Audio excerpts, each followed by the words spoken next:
Warahmatullahi wabarakatuh. Alhamdulillah hamdan katsiran thayyiban mubarakan fihi kama yuhibbu rabbuna wa yardah. Wassalatu wassalamu ala Rasulillah wa ala alihi wa ashabihi wa man tabi'ahum bi ihsanin ila yaumiddin, amma ba'd. Ikhwati fillah, azani Allah wa iyyakum. Alhamdulillah, di sore hari ini kita bisa berkumpul di tempat yang mulia ini dalam rangka thalabul ilmi, dalam rangka menuntut ilmu agama. Mudah-mudahan Allah Subhanahu wa taala memberikan keikhlasan dalam diri kita dalam menuntut ilmu, sehingga Allah Subhanahu wa taala memberikan kita ilmu yang bermanfaat. Ikhwati fillah, azani Allah wa iyyakum. Pada kesempatan sore hari ini kita akan membahas sebuah hadis yang ke-8 dari kitab Ishrina Haditsan min Sahihil Bukhari yang ditulis oleh Syekh Abdul Muhsin bin Al-Abbad Al-Badr. Hadis yang ke-8 ini secara substansi mengandung kewajiban untuk mengikuti sunnah Rasulullah SAW. Namun kita juga akan menjelaskan faidah-faidah lain yang bisa kita ambil dari hadis yang mulia ini. Al-Imam Al-Bukhari rahimahullah ta'ala berkata dalam kitabnya Sahih Al-Bukhari fi Kitabil Hajj, haddatsana Muhammad bin Katsir akhbarana Sufyan 'anil A'mash 'an Ibrahim 'an 'Abis bin Rabi'ah 'an Umar radhiyallahu anhu annahu jaa ila al-hajar al-aswad faqabbalahu faqala inni a'lamu annaka hajarun la tadurru wa la tanfa' walaula anni ra'aytu an-nabiyya sallallahu alaihi wasallam yuqabbiluka ma qabbaltuka. Hadis yang mulia ini menjelaskan bahwasanya Al-Imam Al-Bukhari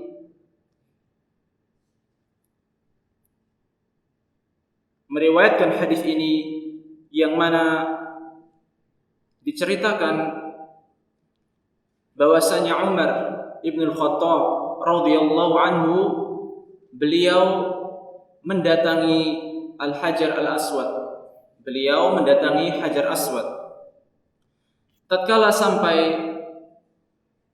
di Hajar Aswad, beliau mencium Hajar Aswad tersebut.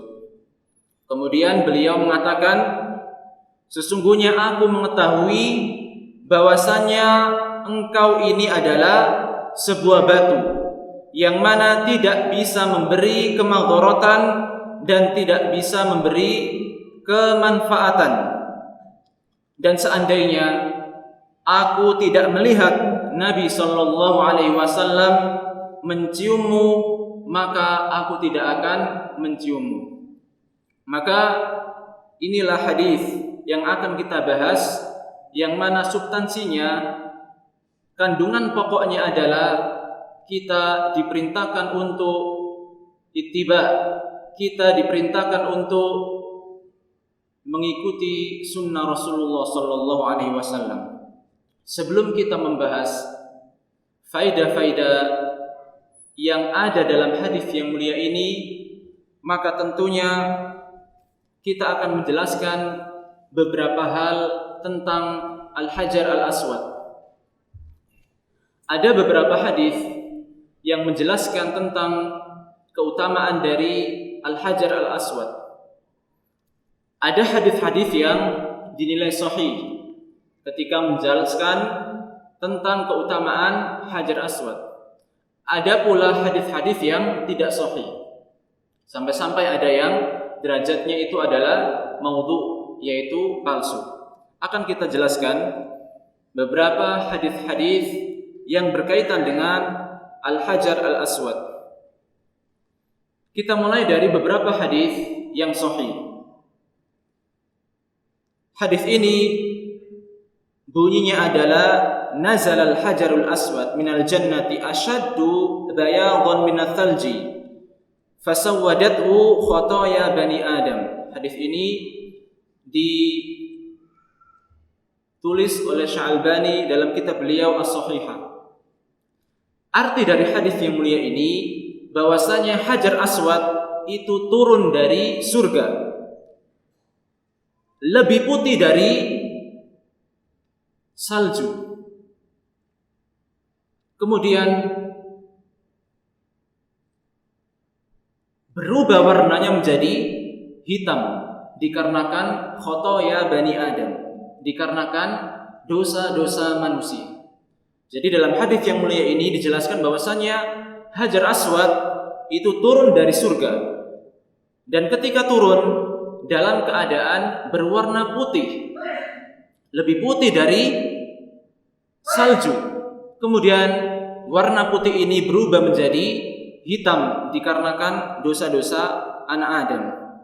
Kemudian hadis yang berikutnya yang juga disebutkan oleh Syalbani dalam kitab beliau Sahihul Jami' bahwasanya mashul hajaril aswad war ruknil yamani yahuttanil khotoya hatta, bahwasanya mengusap hajar aswad dan rukun yamani itu bisa menghapuskan kesalahan-kesalahan.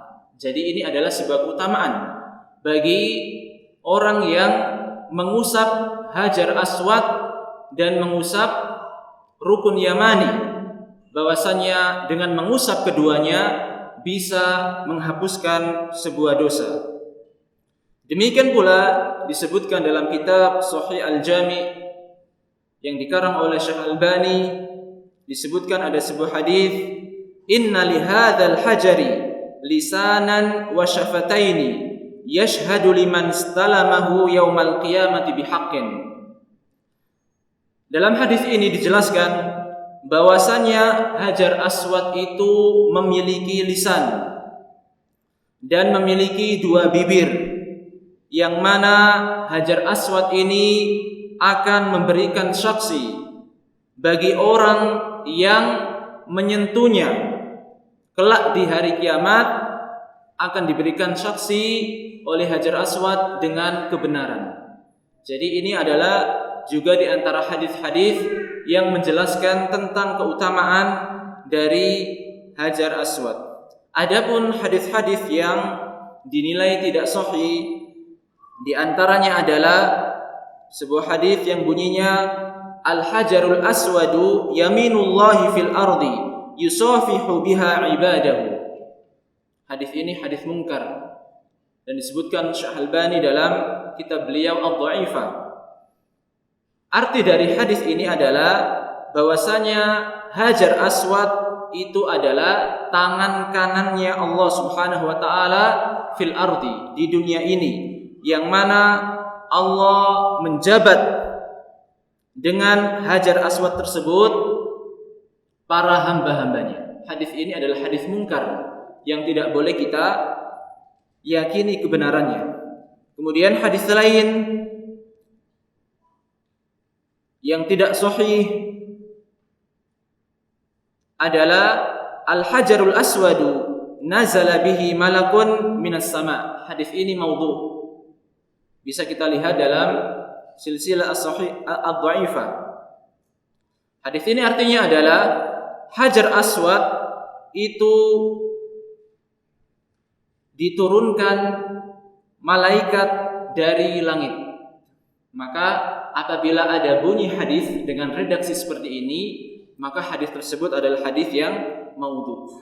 Ya, bahwasanya Hajar Aswad diturunkan melalui malaikat dari langit. Ini hadisnya maudhu, yaitu palsu.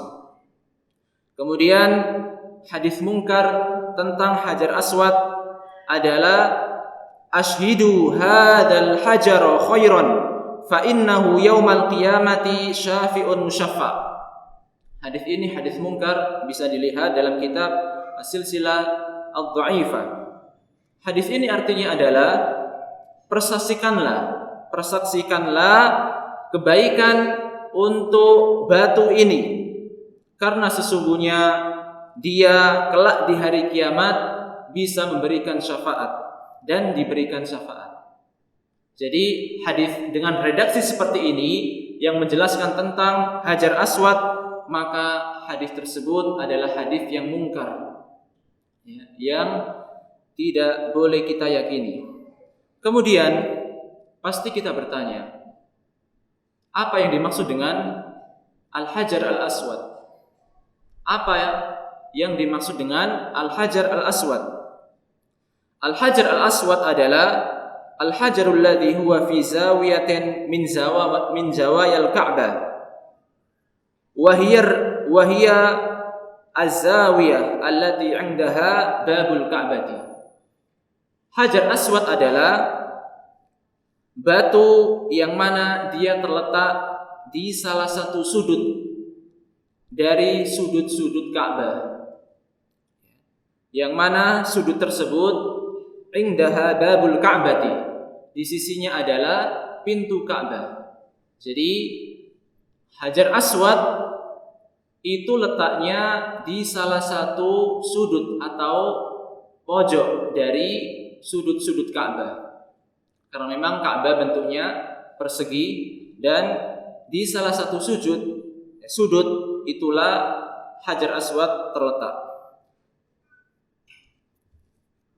Dari gambaran secara umum tentang Hajar Aswad ini, maka sebagaimana yang sudah kita bacakan dari hadis yang ke-8, di antara faedah yang bisa kita ambil dari hadis tersebut adalah yang pertama, disyariatkannya mencium Hajar Aswad.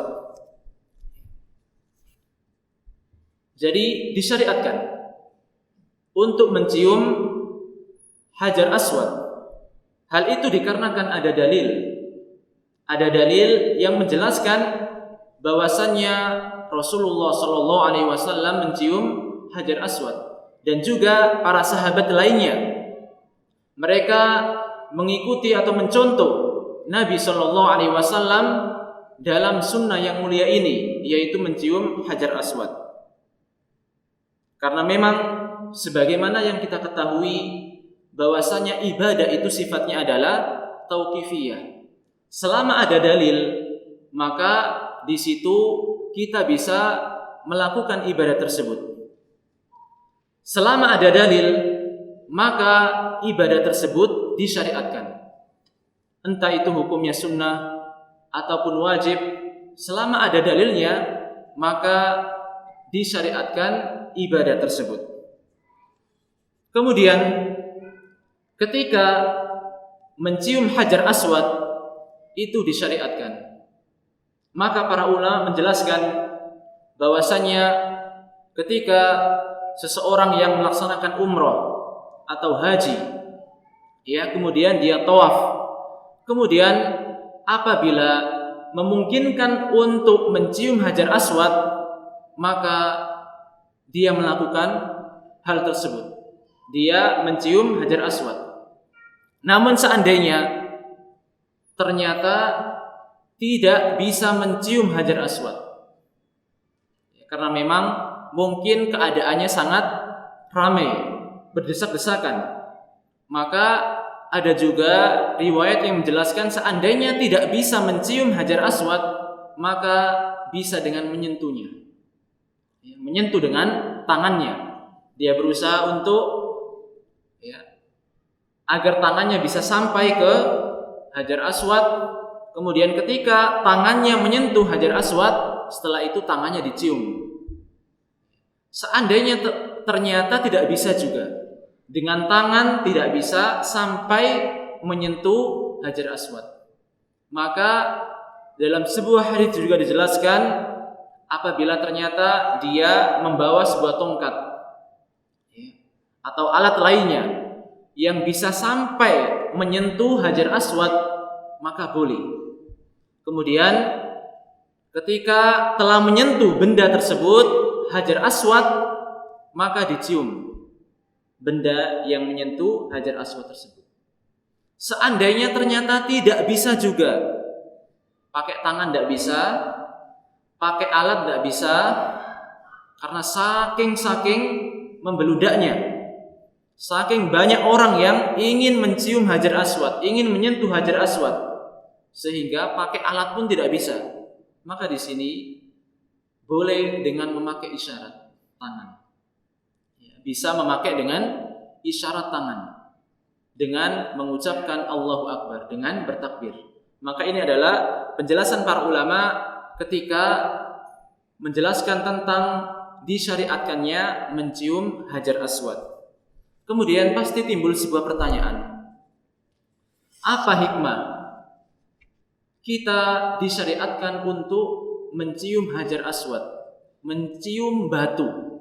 Padahal agama kita mengajari kita agar tidak mengagungkan, memuliakan batu dan semisalnya. Agama kita mengingkari yang namanya beribadah kepada patung-patung, berhala-berhala.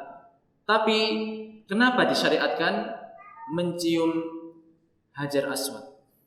Kenapa disyariatkan mencium batu?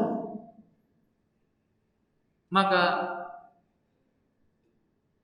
apakah ada hikmah di balik hal tersebut?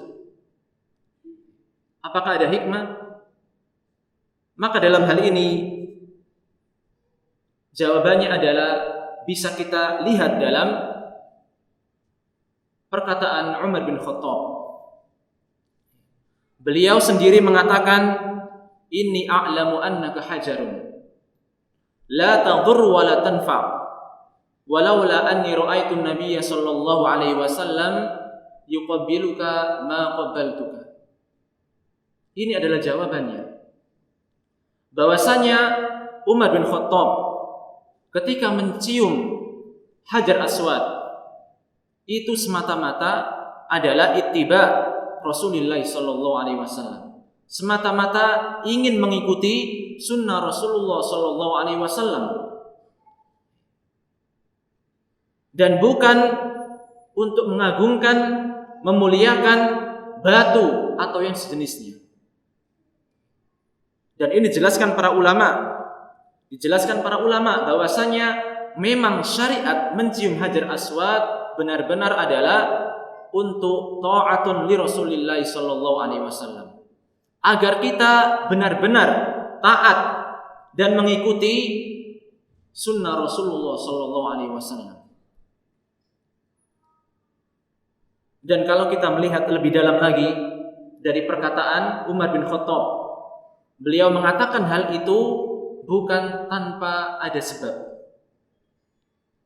Beliau mengatakan bahwasanya, wahai Hajar Aswad, engkau adalah sebuah batu yang tidak bisa memberikan madharat dan manfaat. Karena apa? Karena mengetahui bahwasanya orang-orang di sekelilingnya mereka adalah orang-orang yang baru masuk Islam, yang mana mereka masih memiliki kebiasaan yang dahulu pernah mereka kerjakan, yaitu menyembah berhala-berhala atau patung-patung. Maka Umar bin Khattab mengatakan hal tersebut karena takut dipahami salah oleh orang-orang di sekelilingnya. Dipahami salah. Padahal Islam mengajarkan untuk beribadah hanya kepada Allah semata. Islam mengajarkan harus mentauhidkan Allah semata. Tapi kenapa Khalifah Umar bin Khattab mencium batu? Maka Umar bin Khattab menjelaskan bahwasannya Hajar Aswad, batu ini tidak mendatangkan manfaat, tidak pula mendatangkan madharat. Sehingga orang-orang yang ada di sekitarnya itu tidak salah memahami. Tidak salah memahami, dan bahwasanya apa yang dilakukan oleh Umar bin Khattab adalah untuk mengikuti sunnah Rasulullah sallallahu alaihi wasallam. Kemudian yang berikutnya, faedah yang dapat kita ambil dari hadis yang mulia ini bahwasannya larangan mencium sesuatu yang tidak terdapat dalilnya dalam syariat. Ini pun harus kita perhatikan. Karena apa? Karena hukum asal melakukan suatu ibadah itu adalah terlarang. Al-aslu fil ibadati al-man'u. Hukum asal melakukan sebuah ibadah itu adalah terlarang. Sampai ada dalil yang membolehkan untuk mengerjakan ibadah tersebut. Maksudnya adalah sebelum ada perintah berpuasa Ramadan, maka Rasulullah SAW dan para sahabat tidak melakukan puasa Ramadan. Karena belum datang perintah, belum datang dalil yang memerintahkan untuk berpuasa.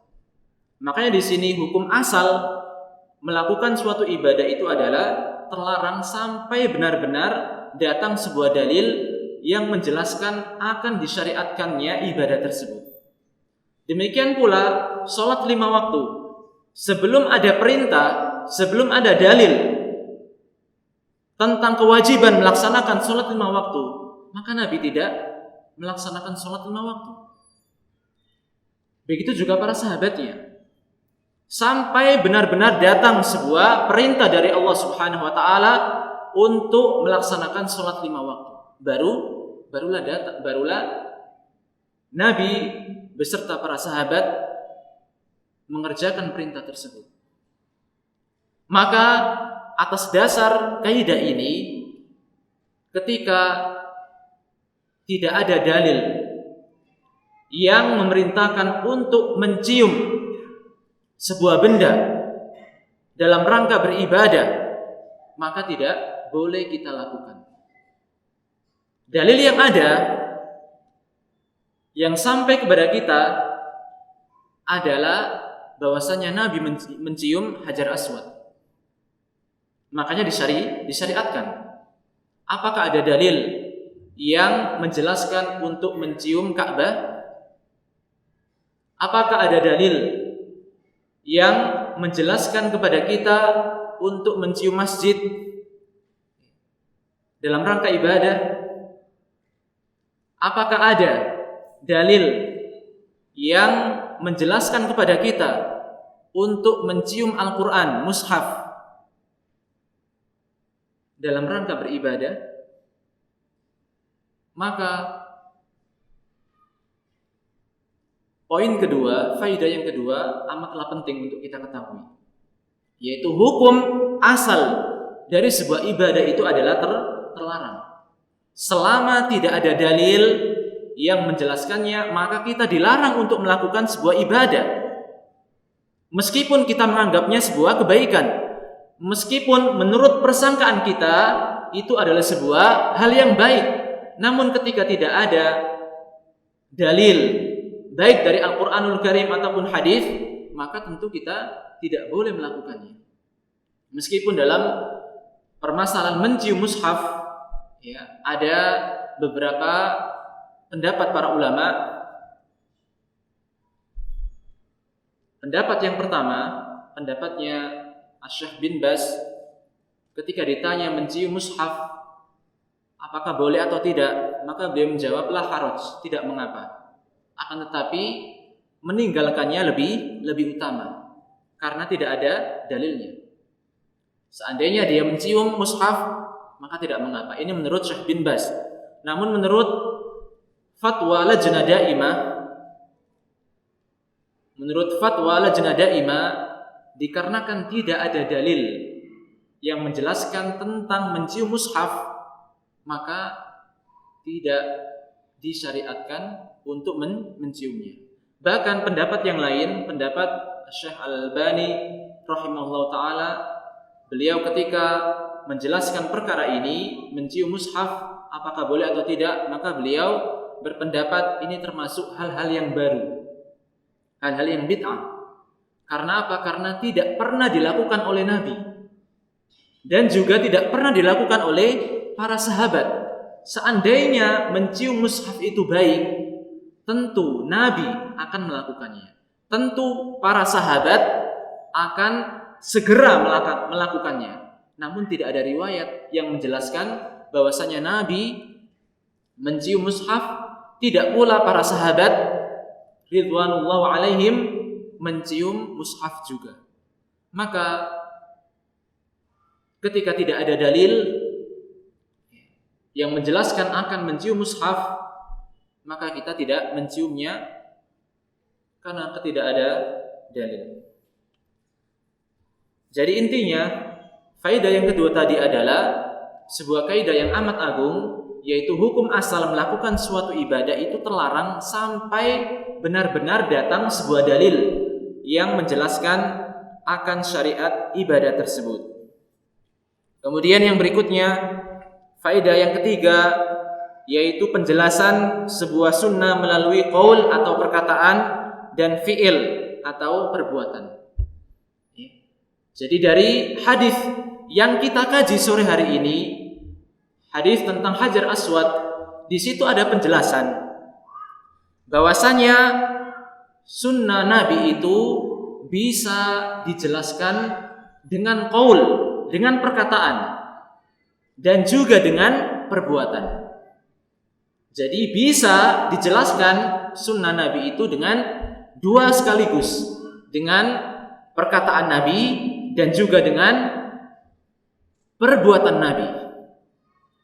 Siapa di antara antum sekalian yang bisa menjelaskan bahwasanya dalam hadis tersebut ada penjelasan sunnah Nabi itu bisa dijelaskan dengan qaul dan fi'il, dijelaskan dengan perkataan dan perbuatan?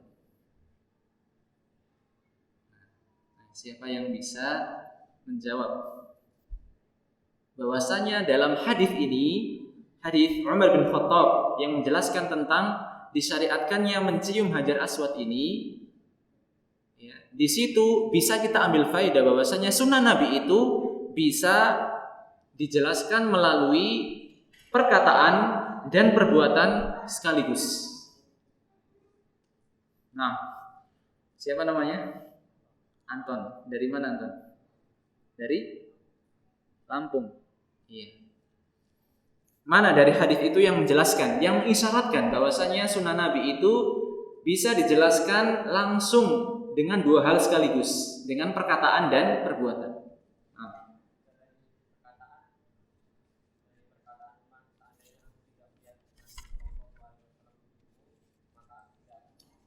Ini perkataannya, iya, perkataannya. Kemudian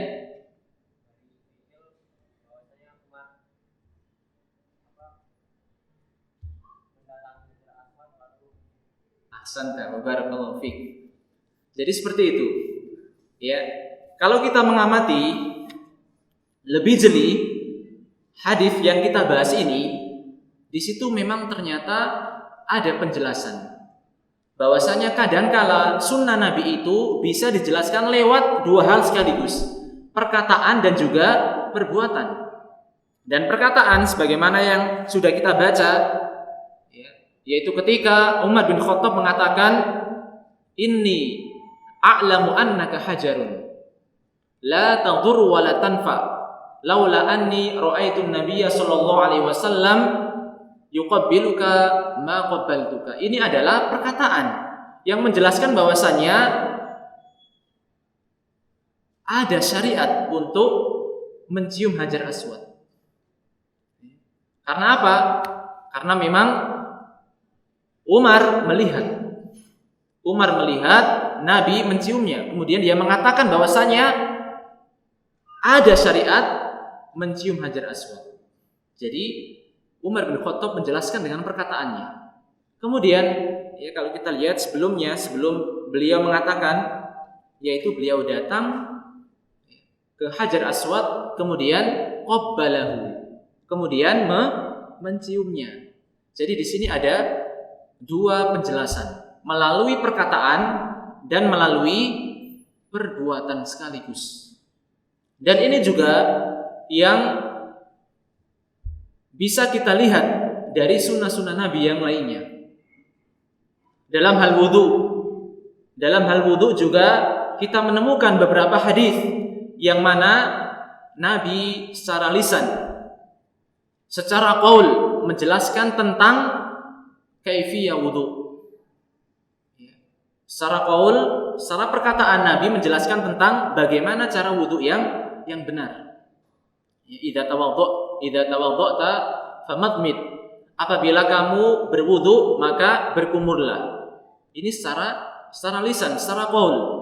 Dan kita pun dapati hadis-hadis yang lain yang menjelaskan bahwasanya Nabi mempraktekkan bagaimana cara wudu yang benar, sebagaimana yang dijelaskan oleh Utsman bin Affan. Ketika Utsman bin Affan mendatangi Nabi dengan membawa air wudu, kemudian beliau melihat bagaimana Nabi berwudu. Beliau membasuh kedua tangannya, kemudian berkumur, kemudian istinsyak, kemudian istinthar, kemudian mengusap wajahnya, kemudian membasuh kedua tangan beliau sampai akhir. Maka kadangkala sunnah Nabi bisa dijelaskan lewat perkataan Nabi dan juga perbuatan Nabi. Begitu pula dalam hal salat. Tentu kita mengetahui sabda Nabi, la salata liman lam yaqra bi ummil Qur'an. Tidak sah salat seseorang apabila dia tidak membaca Al-Fatihah. Ini adalah sabda Nabi, qaul perkataan Nabi. Dan para sahabat juga, mereka ketika hidup bersama Nabi, mereka pun ketika sholat di belakang Nabi, mereka mendengar bahwasannya setiap kali sholat Nabi tidak pernah meninggalkan membaca Al-Fatihah. Maka di sini pun bisa kita simpulkan bahwasannya sebuah sunnah itu bisa dijelaskan lewat perkataan dan juga lewat perbuatan sekaligus, dan contoh-contoh yang lainnya.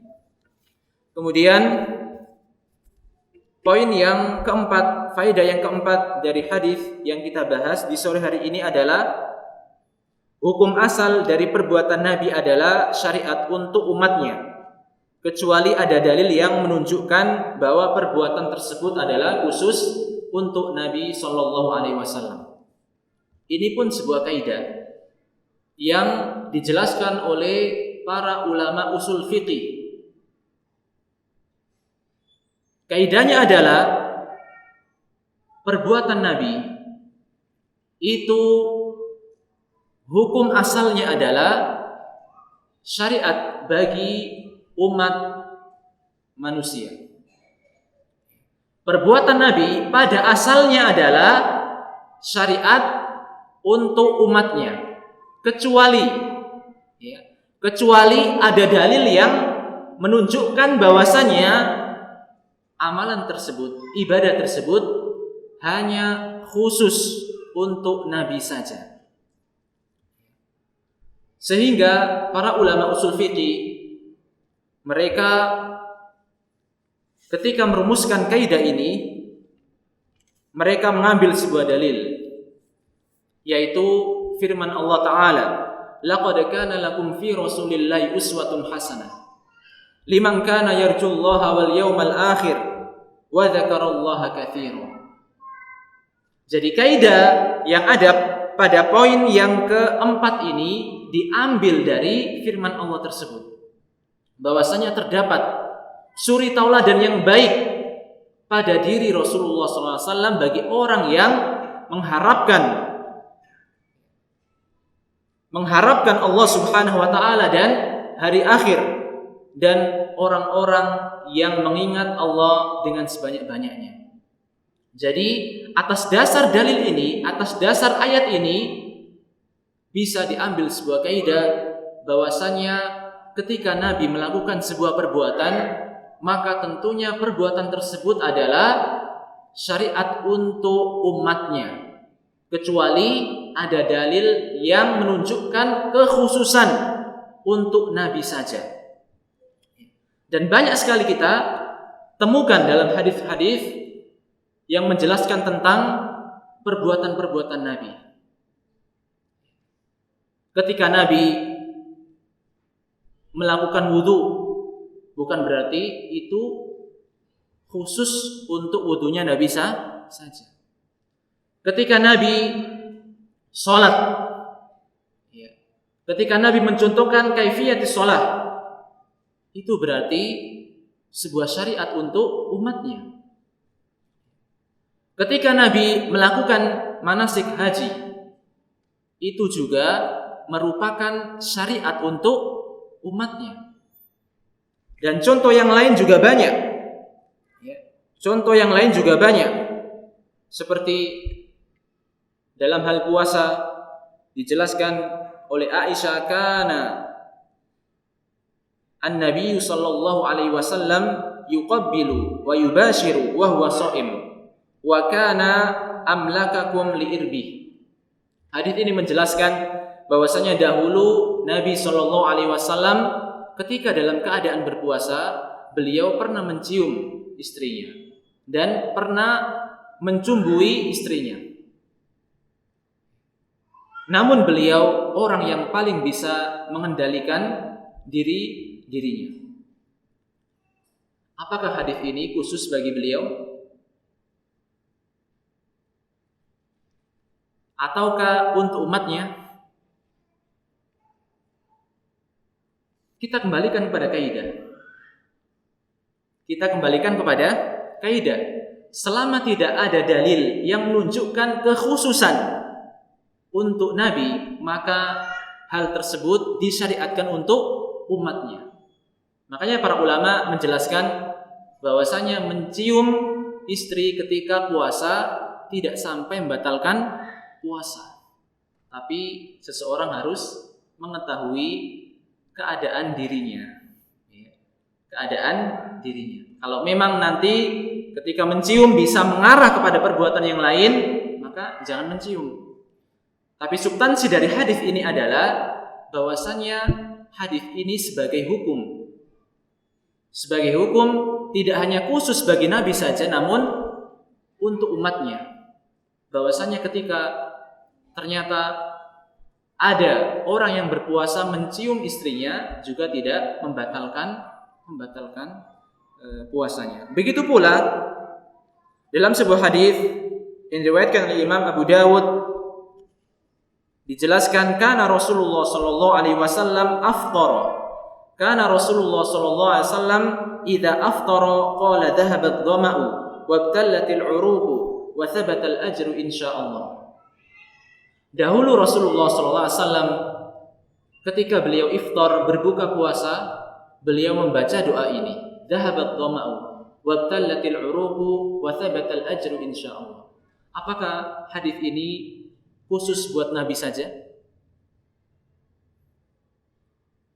Atau hadis ini disyariatkan untuk umatnya? Kaidahnya apa? Kaidahnya selama tidak ada dalil yang menjelaskan akan kekhususan untuk Nabi saja, maka hadis tersebut atau perbuatan Nabi tersebut disyariatkan untuk umum, untuk umatnya semua. Begitu pula apabila kita membaca hadis yang lain, dijelaskan di sini an Anas bin Malik annahu marra ala sibyanin fasallama alaihim faqala kana an-nabiy sallallahu alaihi wasallam yaf'aluhu. Rawahul Bukhari wa Muslim. Hadis ini menjelaskan bahwasanya Anas ketika melewati sekelompok anak-anak, maka Anas bin Malik memberi salam kepada mereka. Kemudian mengatakan bahwasannya dahulu Nabi SAW melakukan hal ini.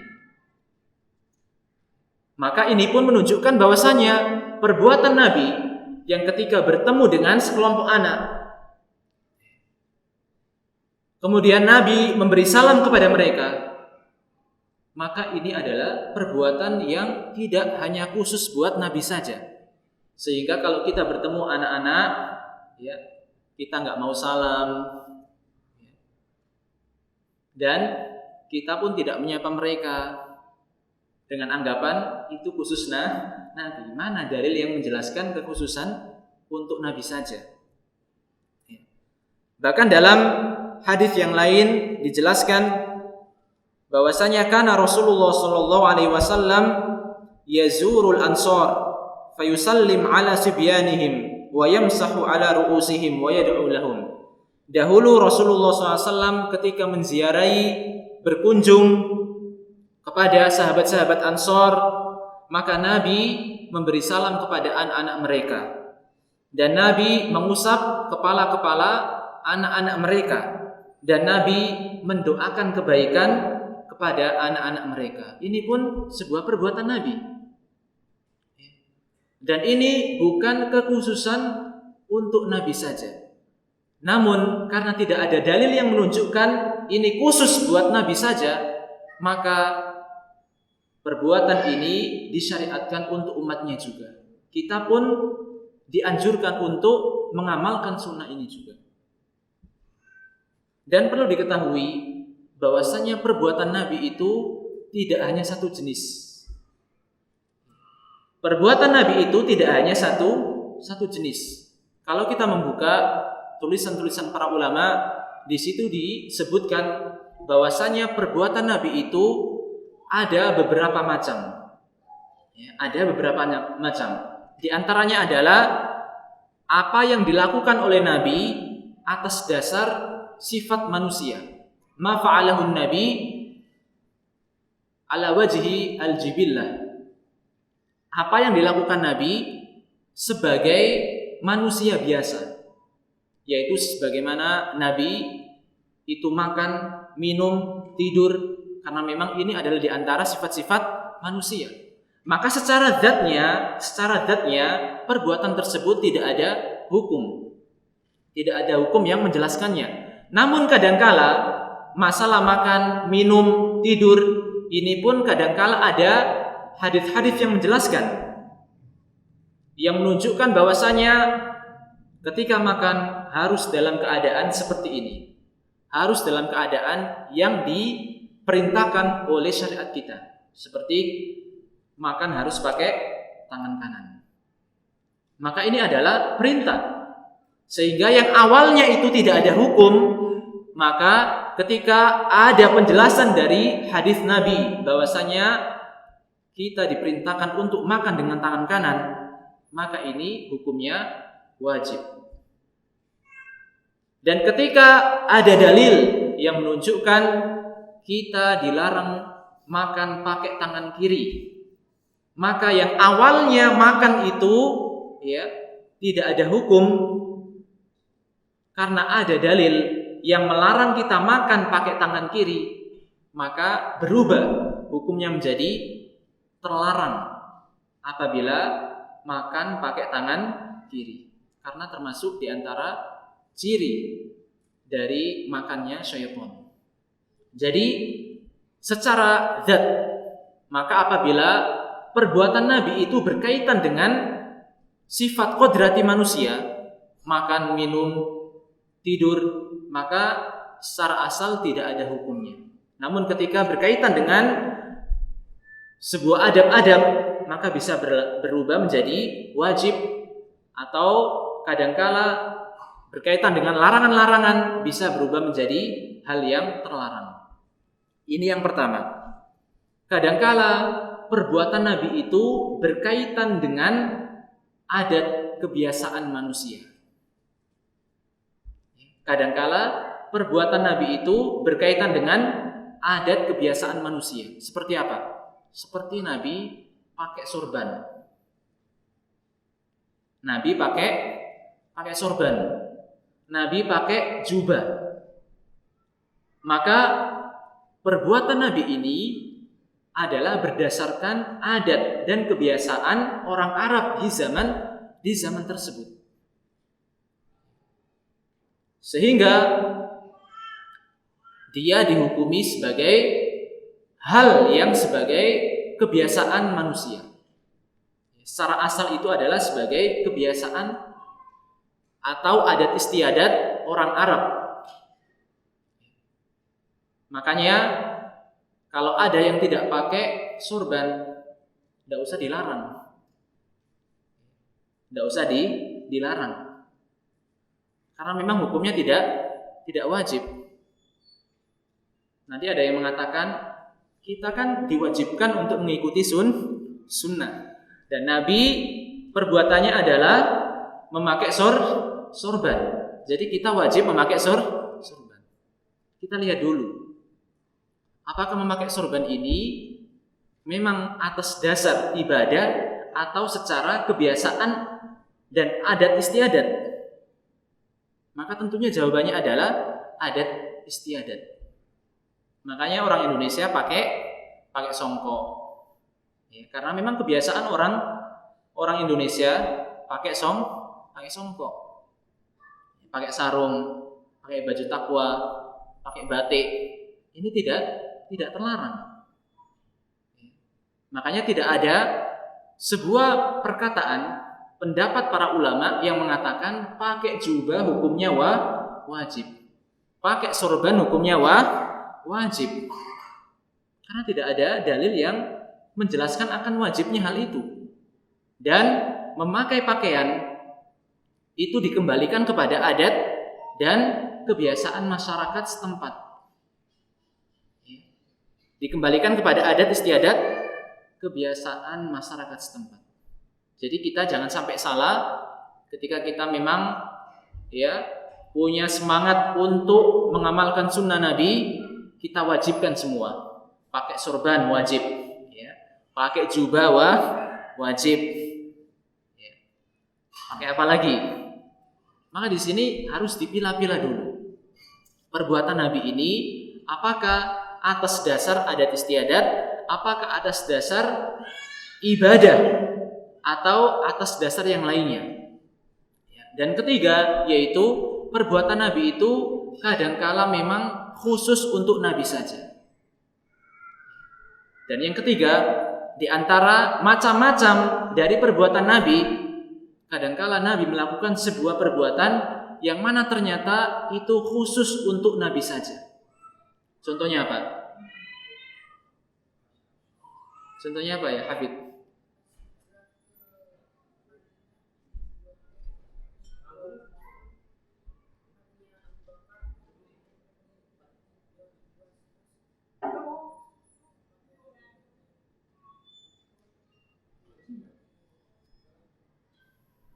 Kurang jelas ya.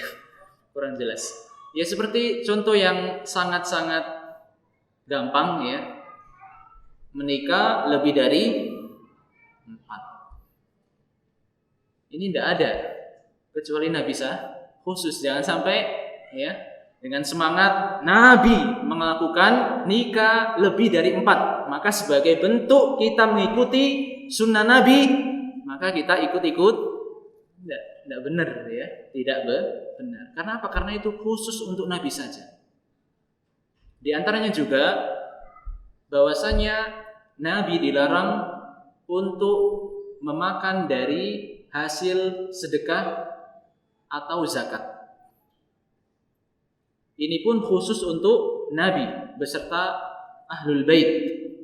Sehingga ketika Nabi menemukan kurma di jalan, beliau mengatakan, seandainya aku tidak khawatir bahwasanya kurma ini adalah hasil dari zakat atau sedekah, maka aku akan memakannya.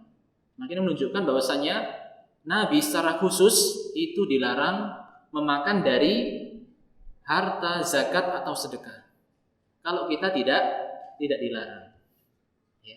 Karena memang apa? Khusus untuk Nabi saja. Dan banyak contoh-contoh yang lainnya.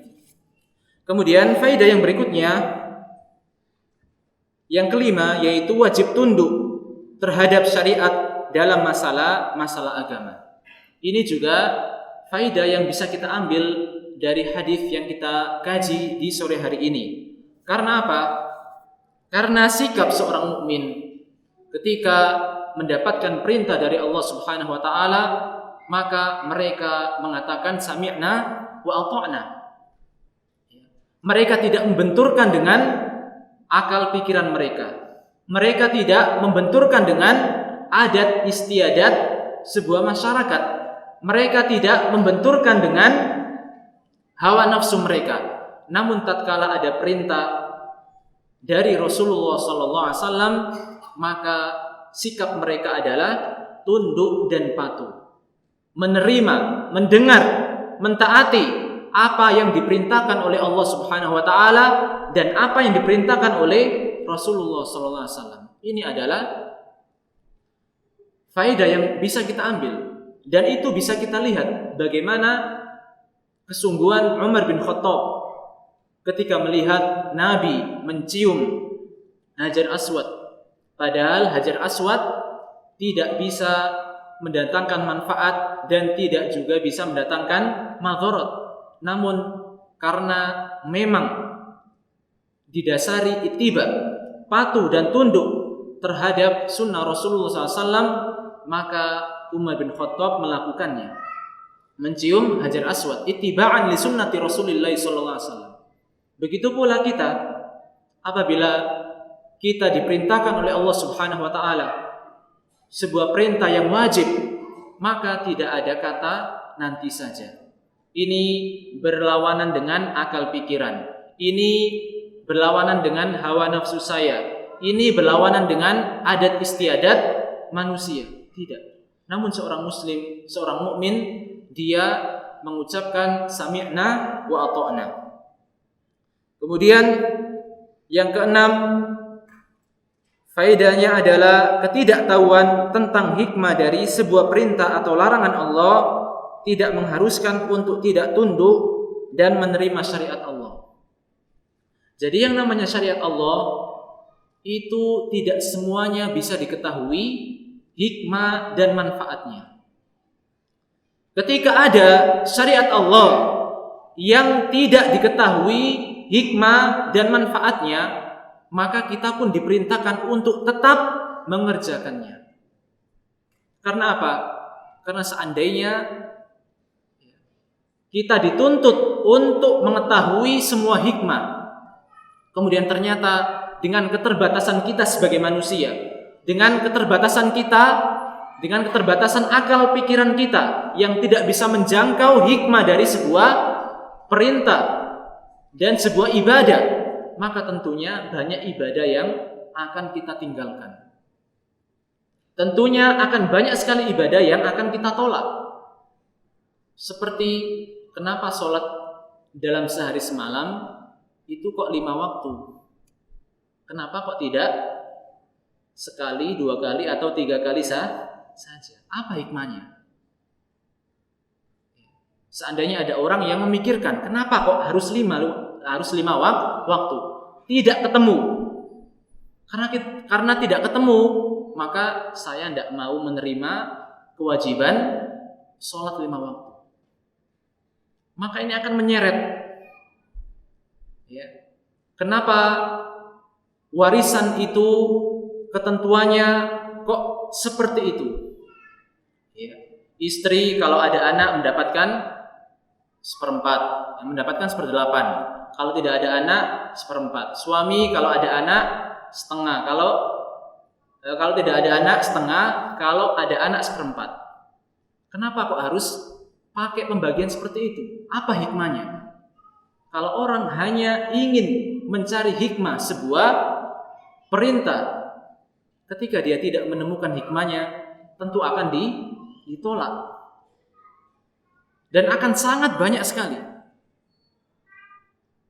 Puasa. Kenapa puasa kok harus mulai terbit fajar sampai tenggelam matahari? Apa hikmahnya? Apa manfaatnya? Kalau nggak ketemu, ternyata dia menolak, tidak mau menerima kewajiban puasa. Maka tentunya tidak semua syariat, tidak semua perintah Allah itu diketahui hikmah dan maslahatnya, hikmah dan manfaatnya. Makanya ketika tidak semua syariat, tidak semua ibadah itu diketahui hikmahnya, tetap kita diperintahkan untuk mengerjakan perintah tersebut. Tetap kita diperintahkan untuk mengerjakan ibadah tersebut. Seandainya ternyata kita mengetahui hikmahnya, itu semakin memperkuat kita akan kekuasaan Allah Subhanahu wa taala. Ketika Allah Subhanahu wa taala mewajibkan puasa, maka akan sangat banyak sekali hikmah-hikmahnya. Di antaranya adalah seseorang akan berlatih sabar. Seseorang akan berlatih untuk menjadi orang yang bertakwa. Seseorang akan berlatih untuk selalu diawasi oleh Allah Subhanahu wa taala. Seseorang akan bisa merasakan bagaimana keadaan saudara-saudaranya yang miskin, yang tidak bisa makan. Dan banyak hikmah lainnya.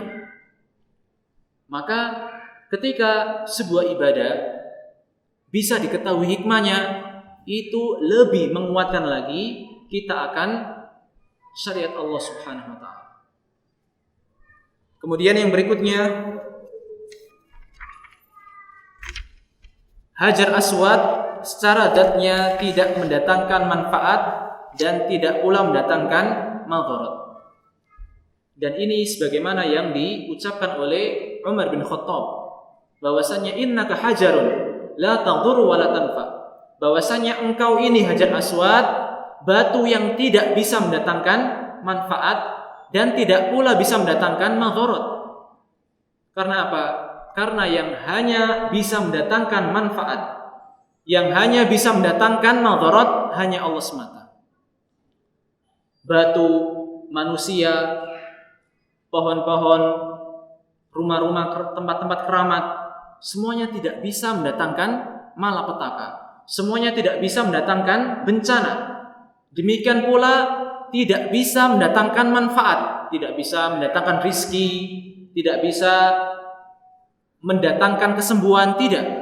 Namun semuanya itu kembali kepada Allah Subhanahu wa taala. Yang hanya bisa mendatangkan manfaat dan madharat itu hanya Allah semata.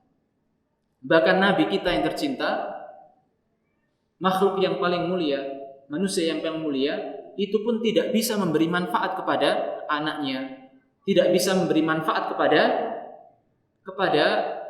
keluarganya. Abu Thalib tetap dalam keadaan kafir, mati dalam keadaan kafir, tidak bisa mendatangkan. Karena apa? Karena yang hanya bisa mendatangkan manfaat dan madharat hanya Allah semata.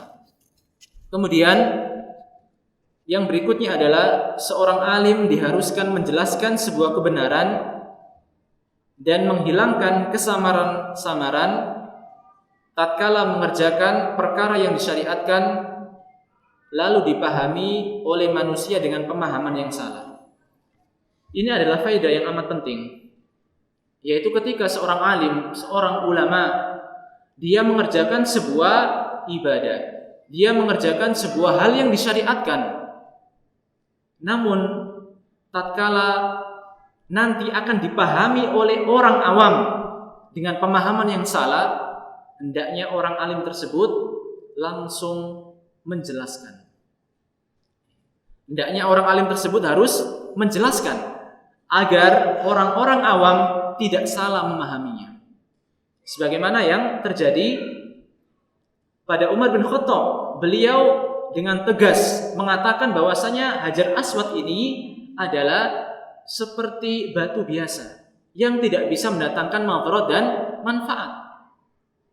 Sehingga menjelaskan kepada orang-orang yang di sekitarnya agar tidak salah paham dan tidak dipraktekkan kepada batu-batu yang lainnya. Atau secara zat diyakini bahwasanya Hajar Aswad ini bisa mendatangkan manfaat ataupun mendatangkan madharat.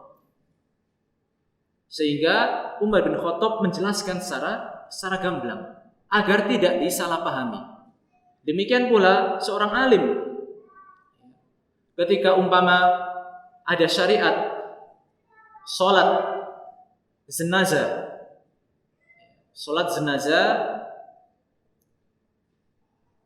atau bagi orang yang belum melaksanakan salat jenazah, kemudian jenazahnya sudah dikubur, maka di situ ada syariat yang diperbolehkan, bahwasanya diperbolehkan bagi orang yang belum mensolati jenazah, ketika dia ingin mensolati dan jenazahnya sudah dikubur, dia boleh sholat di kuburan. Kalau sepintas ada orang lewat, ada orang lewat di kuburan, kemudian ketika melihat kuburan ada orang yang sholat di kuburan, kadangkala ini akan menyebabkan pemahaman yang salah. Pemahaman yang salah yaitu sholat ke kuburan. Padahal hukum asal sholat ke kuburan itu adalah hukumnya haram. Karena memang mengantarkan kepada kesyirikan. Namun ada hadis yang menjelaskan tentang syariat. Apabila orang belum mensolati jenazah, kemudian ternyata jenazah tersebut sudah dikubur, maka boleh baginya untuk sholat, mensolati jenazah tersebut di kuburannya. Sebagaimana dalam sebuah hadis yang dijelaskan bahwasanya ketika Nabi mencari seorang tukang sapu masjid, ternyata tukang sapunya tersebut sudah meninggal. Kemudian Nabi meminta kepada para sahabat, kenapa kalian tidak memberi tahuku bahwasanya tukang sapu masjid ini meninggal? Maka Nabi pun meminta mereka untuk ditunjukkan, daluni ala qabrihi, mana kuburnya. Maka Nabi pun ditunjukkan dan Nabi ke kuburannya dan mensolati jenazah. Maka sepintas seandainya ada orang ternyata yang lewat di pemakaman, kemudian melihat ada orang yang sholat, ternyata yang sholat itu adalah sholat jenazah, bukan sholat ke kuburan, maka tentunya agar tidak disalahpahami, hendaknya seseorang segera untuk menjelaskannya bahwasanya yang dimaksud orang sholat tersebut adalah sholat jenazah, karena dia belum mendapati jenazah dan jenazahnya sudah dikubur, sehingga tidak salah paham, sehingga mengira bahwasanya sholat di kuburan itu boleh. Maka tentunya hal ini pun harus diperhatikan. Kemudian yang berikutnya adalah nasihat yang bagus dari Umar bin Khattab dan kasih sayangnya terhadap kaum muslimin. Karena memang seorang muslim harus saling memberikan nasihat. Kemudian juga faedah-faedah yang lainnya, dibutuhkan penegasan atau penguatan untuk perkataan apabila memang diharuskan untuk melakukannya, sebagaimana yang dilakukan oleh Umar bin Khattab radhiyallahu anhu, menyebutkan kata sesungguhnya, innaka hajarun, sesungguhnya, karena memang butuh ketegasan. Kemudian juga faedah yang lain, perhatian yang amat besar dalam menjelaskan kebenaran, terutama dalam hal akidah. Ini pun faedah yang amat besar, bahwasanya seseorang harus benar-benar memperhatikan dalam masalah akidah. Dalam masalah kebenaran seseorang harus benar-benar memberikan porsi yang besar. Kemudian kedalaman hikmah Umar bin Khattab ketika menjelaskan sunnah Nabi serta taufik dan pembenaran Allah atas perkataannya. Jadi memang disebutkan dalam beberapa hadis bahwasanya ucapan Umar bin Khattab ini ternyata sesuai dengan wahyu dari Allah Subhanahu wa taala. Sampai-sampai ada seorang ulama yang mencari sebanyak berapa perkataan Umar bin Khattab yang sesuai dengan wahyu Allah yang nantinya akan turun. Itu ada yang sampai menghitung lebih dari 20. Ini menunjukkan bahwasanya Umar bin Khattab memiliki keistimewaan, keutamaan, yaitu di antara orang yang diberikan ilham oleh Allah Subhanahu wa taala, sehingga perkataannya itu menepati dengan wahyu dari Allah Subhanahu wa taala. Di antaranya adalah tentang ayat hijab. Di antaranya tentang ayat hijab penutup. Ketika itu Umar melihat bahwasanya istri-istri Nabi mereka didatangi oleh orang-orang lain. Maka Umar bin Khattab mengharapkan bahwasanya ada hijab atau ada hijab tabir antara istri-istri Nabi dengan orang-orang lain. Maka turunlah ayat. turunlah ayat tentang hijab. Demikian pula tentang mensolati orang munafik. Ketika Abdullah bin Ubay bin Salul, gembongnya orang munafik, ketika dia meninggal, maka anaknya meminta kepada Nabi untuk diberikan baju agar bisa dikafani, dan juga meminta kepada Nabi agar Nabi mensolatinya. Maka Umar bin Khattab mengatakan, jangan wahai Nabi. Nabi memberikan pakaian untuk dikafani. Namun ketika Nabi ingin mensolatinya, Umar bin Khattab melarangnya. Wahai Nabi, janganlah engkau mensolati orang yang mati dalam keadaan munafik. Maka Nabi tetap mensolatinya, sehingga turunlah sebuah ayat. Dan ayatnya sesuai dengan perkataan Umar bin Khattab. Ini pun menunjukkan bahwasanya Umar bin Khattab memiliki keutamaan, yaitu ada beberapa perkataannya yang sesuai dengan firman Allah Subhanahu wa taala. Mungkin kita cukupkan pertemuan kita di sore hari ini. Mudah-mudahan apa yang kita kaji di sore hari ini bisa memberikan manfaat dan bisa menambah ilmu kita, serta bisa memotivasi kita untuk lebih ittiba kepada sunnah Nabi sallallahu alaihi wasallam. Subhanallah wa bihamdika asyhadu an la ilaha illa anta astaghfiruka wa atubu ilaik. Wassalamualaikum warahmatullahi wabarakatuh.